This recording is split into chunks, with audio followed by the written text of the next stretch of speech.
4-5 ಆದ್ರೆ ಸಿಗ್ಬೋದು. भाई भाई इधर लड़का है इल्ले इधर ए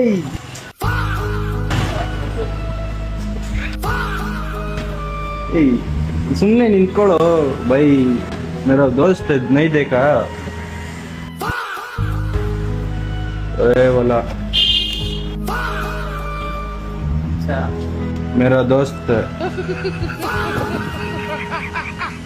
ನಮ್ಮ ಫ್ರೆಂಡ್ಗೆ ಫಸ್ಟ್ ವೇವ್ ಪ್ರೈಸ್ ಅಲ್ಲೇ ಬರ್ಗರ್ ಬೇಕು ರೋಲ್ ಬೇಕು ಅಂತ ಹೇಳಿದ.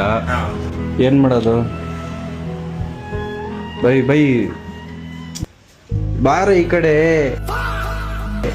ನೀನೇನ್ಕೋ ಅಲ್ಲಿದ್ಯಾ ಇಲ್ಲಿ ಬಾ ಇಲ್ಲಿ ಬಂದು ನಿಂತ್ಕೋ. ಎಷ್ಟು ಬೇಕೋ ಕರೆಕ್ಟ್ ಆಗಿ ಹೇಳಿ ಇವಾಗಾದ್ರು.